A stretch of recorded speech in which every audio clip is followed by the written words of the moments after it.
keeping you informed. The BBC News, brought to you by Ujima Radio. One of the final reports from the long-running inquiry into the Post Office Horizon scandal is set to be published at midday. It's looking at the impact on those sub-postmasters who were either accused of or convicted of fraud and theft for false readings on the Post Office IT system. Leanne was a sub-postmaster in St Philip's Marsh on Feeder Road in Bristol between 2006 and 2009. I really want the people who caused this and who knew about it to be held accountable for what they've done to people. They don't care about the money. They need to be held accountable for what they've done to people. It's absolutely disgusting. Just took people's lives away, put them in prison. For what? Just so you could profit. And you knew it was all wrong. So that's what I hope, that someone faces justice.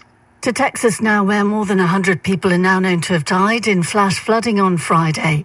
Authorities say search efforts are continuing for another day for dozens of people still missing.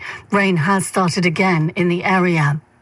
Here, the Portishead rail scheme will go ahead after the government agreed to cover a gap in funding. It's been reviewing several projects after the Chancellor's spending review, but has now confirmed it's putting in another £28 million. Meanwhile, there's disappointment over the stalling of plans to regenerate Burnbeck Pier in Weston-super-Mare. It's after the RNLI, which put forward £5 million of funding, withdrew its support, citing a lack of confidence in the plans. North Somerset Council was supposed to be awarding a contract for the works tonight. These people at the pier say they're disappointed. Such a shame. Because they do have a lot of charity money in that pot. Yeah. And Weston needs it. Why they engaged in it initially and then decided to pull it is rather strange. The best thing, hopefully, is that somebody else will come along, take over what the RNLI have given up.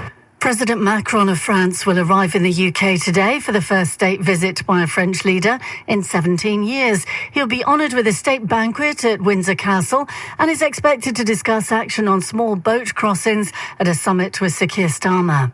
On to sport now, and in tennis, the men's world number one Yannick Sinner is through to the Wimbledon quarter-finals after a tearful Grigor Dimitrov was forced to retire after dropping to the ground in pain with a muscle injury.